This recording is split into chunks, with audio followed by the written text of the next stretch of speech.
What's cracking, everybody? XehrFelrose here, bringing you some Pokemon Go Battle League content. In today's video, we're going to be taking a look at the rankings and my top 5 teams to play in the upcoming Fossil Cup in the Great League for Pokemon Go Battle League.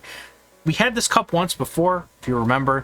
Rock, Water, and Steel are the only 3 types allowed in this cup, so it's going to be very condensed and small meta. Very RPS to a degree as well, because we have Lantern in the meta, which is just great, right? We all love Lantern anyway. Let's take a look at the rankings real quick. We got Registeel up on top with Kartana, a new addition, Ferrothorn. The top 3 are going to be Steels, 2 of them being Grass Steels. So as you can imagine, Grass is going to be an impactful type in this cup, whereas Steel is the only thing that really walls those Pokemon. So you've got Swampert to combat the Registeel in here, and then we've got Lucario, we've got Ludicolo, Quagsire, Escav. So a lot of these Pokemon you're going to recognize. There's some newbies in here. Berserker is a favorite of mine. If you remember the last time we had Fossil Cup, I gained a ton of elo playing Berserker. Double Water was Jellicent, Pelipper. Obviously, that team may not work as well in the new meta because of Lantern existing in its form. When we had the Fossil Cup last time, we actually didn't have Lantern with Spark and Surf. We just had it with Hydro Pump and Thunderbolt with Spark. So, take a look at some of these teams here. I mean, honestly, let's just dig right in, right? We've got Quagsire, Kartana, Registeel. It's Quagsire, Double Steel. In this meta, Quagsire and the Mud Boys actually core really well with Grass Steel. So we're using Registeel as the pivot here to draw out any potential answer to the Kartana, like an Escav or a Lucario. Something that really wouldn't want to see, the Kartana really wouldn't want to see. So what we've got here is we've got a fairly decent core here. The core breaker here might be Ferrothorn here. But honestly, it's hard to say because I do expect there to be a lot of Lucario and Escav based on last time. Berserker is going to be out there as well. And I think that there's a solid chance that those 3 may shy people away from wanting to use something like Ferrothorn. But because Ferrothorn has Thunder, it does make it a decent safe swappy sort of Pokemon. So I also wouldn't mind throwing Ferrothorn over the Registeel here. Spoiler alert, one of my leader teams is using Ferrothorn, so I try to make these all unique teams, but you can certainly mix and match the Steels as you wish, as well as the Mud Boys. You can use them all in whatever way you choose, because they all pretty much have similar coverages. So really, Escavalier is the only thing that's going to win this win against everything on this team in straight fashion. However, with some teamwork, you could certainly beat it, but it would be difficult. So that being said, you could try something a little bit more stronger against the Escav in the lead. For example, if you wanted to use something like Jellicent or Pelipper or something like that too, you could do that. So other than that, though, most of the things in this meta have some sort of coverage on this team from somewhere. So I like it a lot. I think it's a very interesting team. Let's just check out this next team. So we've got the second team. We've got Sandslash, Double Water. I do love me some Sandslash. If you pump it to a Shadow Sandslash, you're really cooking with gas, and you know that Registeel matchup that you lose, everything loses to.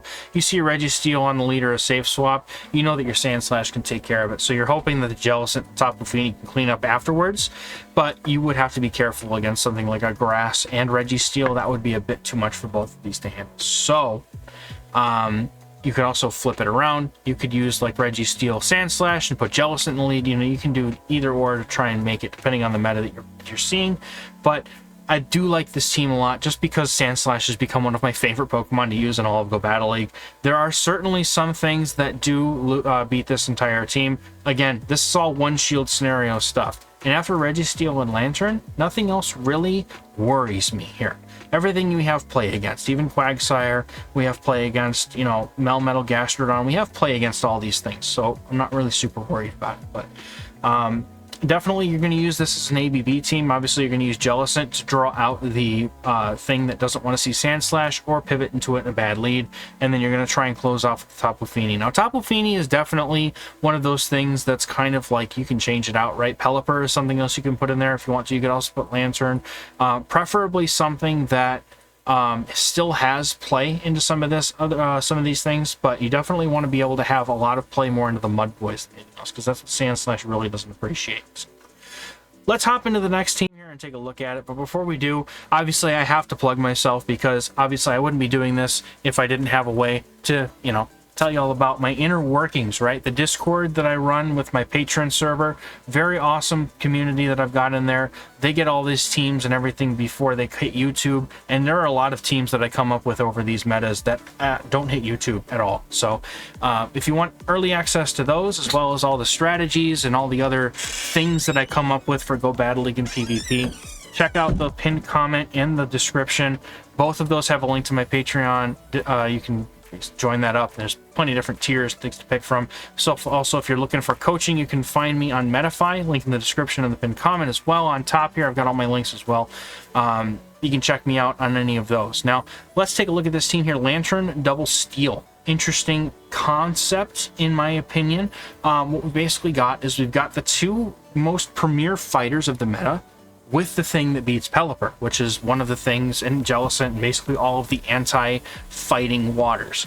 Lantern locks those down very nicely, and I mean, honestly, the only thing that you really worry about here is a Mudboy. And I mean, even that, Lucario, you could probably sub that out for something else with counter. I don't really know. There's not a whole lot of counter users in this meta, to be honest. But honestly, you could probably play around them. I mean, the counter damage from SCAV and Lucario are pretty significant. So, you know, Swampert, like we said, Mudboys are kind of a soft spot for this team, but SCAV, I do believe, does beat them, and so does Lucario on the one shield. So you could certainly make a case there. And then SCAV would be a bit prickly, but I think you could manage it with some teamwork. And aside from that, honestly, like, the only other thing you're worried about is Carbink, which no one is going to play Carbink in this cup where literally everything beats it. It would be madness. You see that everything loses to Carbink on this team in the ones, but realistically, Carbink is not going to have a good time in this cup, so I hardly expect to see it.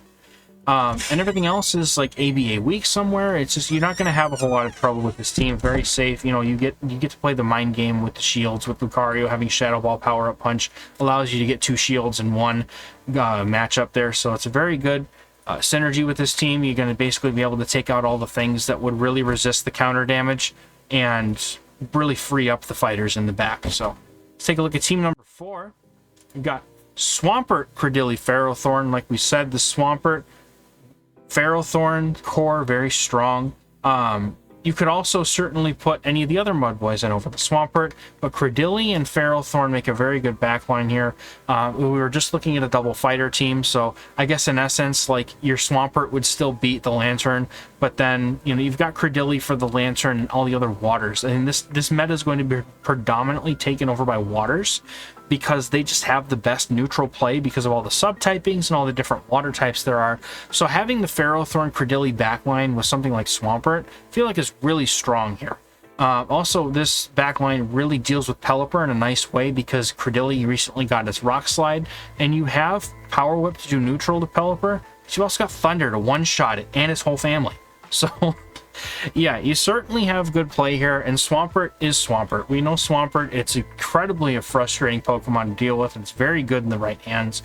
So take a look at the kind of, you know, what kind of coverages you can expect here. Kartana, I feel like, is going to be a huge core breaker, right? Because of that steel and grass typing, it's very RPS, so the meta may very well shift around it. If you happen to have one Kartana from your research that you got, I think it was a while ago, like in November or something last year, I think. You can swap it with somebody else and have a chance to get one under 1500. That's about the only way to currently get a Kartana in the Great League right now, so good luck. I got so lucky with a friend who was able to trade one to me. It's like 1465 CP, but I mean, at this point, it's better to have than not, right? So one of the things I love about this team, all 3 Pokemon in this team beat Lantern. And I think that Lantern is going to be that Pokemon that's going to be everywhere. So be ready for it, because it will probably be on like almost every team. It's just that good and that annoying to deal with.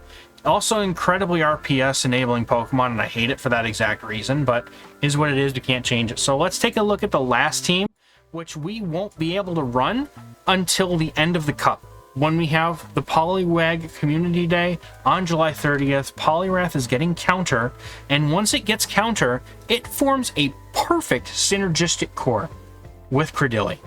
Look at this. Every single win and every single loss is covered by the other. So what does that mean? It means take those two, throw a good safe swap behind them, and you win. That's it. So this is going to be the secret sauce at the end of the cup. And I would normally keep this thing in my Patreon Discord because I want people to sign up and I want to give you incentive. But use this freebie as incentive that you should do. It's fine. I actually don't like withholding that much stuff from the public. I will eventually put it all out. But I have to get you in, right? It's worth it. Trust me, I promise. So anyway, Shadow Poliwrath here, in my opinion, is a must because it allows you to pick up the matchups that the regular Poliwrath may not be able to counter through. One of them that I noticed, I think one of them was actually Credilli. There was some matchup that the Shadow allowed you to flip that made more sense because you would think that with counter you win the matchup. I can't remember exactly what it was, but I think it might have been Credilli. But anyway, yeah, you definitely want to make sure that the Credilli does not have to be Shadow. Actually, I prefer the Credilli not to be Shadow because we need Shadow for. But Poliwrath with counter is going to steamroll things. So that's going to be it for me for today, everybody. Thank you so much for watching. We're going to catch you in the next video. Good luck in your Fossil Cup, and let me know what teams you want to run in the Fossil Cup in the comments below. Thank you so much. We'll catch you in the next one. Bye-bye.